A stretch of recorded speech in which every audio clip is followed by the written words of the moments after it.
အားလုံးပဲမင်္ဂလာပါဒီနေ့ကတော့ critical thinking process အကြောင်းကိုမျှဝေချင်ပါတယ်ကျွန်မနာမည်ပြောင်းဖြစ်ပါတယ်ဒီနေ့ကတော့ Bloom taxonomy ရဲ့ thinking process ကိုအခြေခံပြီးတော့မှပြပြချင်တယ်ပေါ့နော်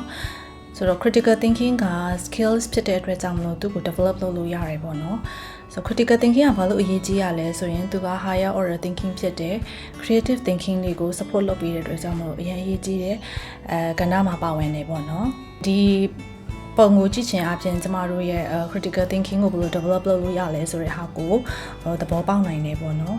ဆိုတော့ကျမတို့မြန်မာ context အနေနဲ့ပြောပြရမယ်ဆိုရင်ကျမတို့ကလွတ်ကျက်တယ်ရေးတယ်ဖြည့်တယ်ဆိုရင်ကျမတို့ remember ပထမဆုံး basic level ဖြစ်တဲ့ remember အဆင့်မှာရှိရလို့ပြောလို့ရတယ်ပေါ့နော်အဲကနေတဆင့်ကျမတို့တစ်ခုခုကို explain လုပ်နိုင်တဲ့ concept တွေကို explain လုပ်နိုင်တဲ့ဆိုတာက understand အဆင့်ကိုရောက်လာတယ်ပေါ့နော်နောက်တစ်ဆင့်အနေနဲ့ကျမတို့ apply လုပ်တယ်ပေါ့နော် apply လုပ်တယ်ဆိုရင်ဒီ information တစ်ခုတွေကို apply လုပ်နိုင်တယ်ဆိုရင်ကျမတို့ကတတိယအဆင့်ကိုရောက်တယ်လို့ပြောလို့ရတယ်ပေါ့နော်ဆိုတော့ critical thinking ကကြတော့ကျမတို့ဒီနောက်ဆုံး၃ဆင့်ရဲ့ process ကိုပြောလို့ရတယ်ပေါ့နော်အကျဉ်းဖြင့်အဖြစ်ပထမဆုံးအနေနဲ့ကျမတို့ analyze လုပ်ကြမယ်ပေါ့နော် analyze လုပ်တဲ့အချိန်မှာဒီ idea တွေကိုဘယ်လိုမျိုးရှိလဲဆိုတဲ့ဟာမျိုးကိုကျမတို့ analyze လုပ်မယ်ပြီးတော့ evaluate လုပ်မယ်ပြီးတော့မှ create လုပ်မယ်ပေါ့နော်ဒီ process ၃ခုကိုပြုလုပ်တယ်ဆိုရင်ကျမတို့ critical thinking process ကိုအောင်မြင်ပြုလုပ်နိုင်တယ်လို့ပြောလို့ရတယ်ပေါ့နော်အဲအပြင်ရှင်းပြရမယ်ဆိုရင်ကျမတို့ကဒီတစ်ခုခုကို analyze လုပ်မယ်ပေါ့နော်ဒီ argument တစ်ခုပဲဖြစ်ဖြစ်ကျမတို့ situation တစ်ခုပဲဖြစ်ဖြစ် analyze လုပ်တယ် analyze လုပ်ပြီးတဲ့အချိန်ကျတော့ကျမတို့ evaluate လုပ်မယ်ပေါ့နော်ဆိုတော့ evaluate လုပ်တဲ့ဟာကကျမတို့အရင်အရေးကြီးတယ်ဒီနေရာမှာကျမတို့ open minded ဖြစ်ဖို့လိုအပ်တယ်ပေါ့နော်ကျမကိုယ်တိုင်ကြောင်းတက်တဲ့အချိန်မှာလည်းဒီအစ်စ်မှာကျမ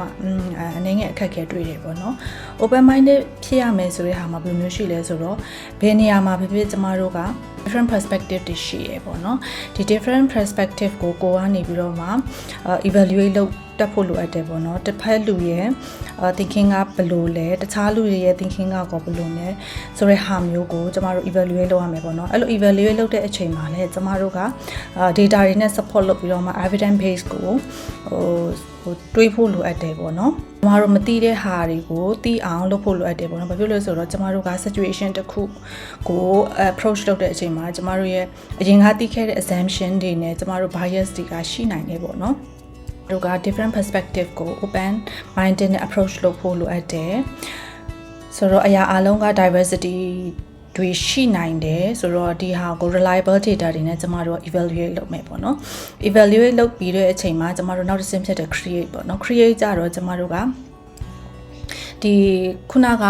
ကျမတို့evaluate လုပ်တဲ့ဒီ perspective မျိုးစုံတွေကနေပြီးတော့မှကျမတို့ one perspective ကိုကျမတို့ကကိုယ့်ရဲ့ perspective ပေါ့နော်ဒီ perspective ကိုကျမတို့ကဘာဖြစ်လို့လက်ခံတယ်ဆိုတဲ့ဟာကို evidence နဲ့ judgment လုပ်ပြဖို့ conclude လုပ်လို့ဖို့လိုအပ်တယ်ပေါ့နော်နောက်ပြီးတော့မှလည်းတခြားသော perspective ကိုကျမတို့ကဘာဖြစ်လို့လက်မခံဘူးလဲဆိုတဲ့ဟာမျိုးကိုလည်း evidence နဲ့ကျမတို့ judgment လုပ်ပြဖို့လိုအပ်တယ်ပေါ့နော်။ဒါမှမဟုတ်ဒီလိုမျိုး process တွေကိုဖြတ်ခြင်းအပြင်ကျမတို့ရဲ့ critical thinking process ကို develop လုပ်တယ်လို့ပြောလို့ရတယ်ပေါ့နော်။ဆိုတော့ဒီ process ကတယောက်နဲ့တယောက်မတူနိုင်ဘူးကိုယ့်ရဲ့own perspective ကိုevidence နဲ့ support လုပ်တဲ့အတွက်ကြောင့်မလို့ဒီဟာကကွဲပြားနိုင်တယ်ပေါ့နော်တယောက်နဲ့တယောက်ကွဲပြားနိုင်တယ်ဒီဟာကိုလည်းလက်ခံနိုင်ဖို့လိုအပ်တယ်ပေါ့နော်ဒီနေ့အတွက်ကတော့ဒီလောက်ပါပဲအားလုံးလည်း critical thinking လေးတွေကို develop လုပ်ဖို့ကျွန်မတိုက်တွန်းချင်ပါတယ်ကျေးဇူးတင်ပါတယ်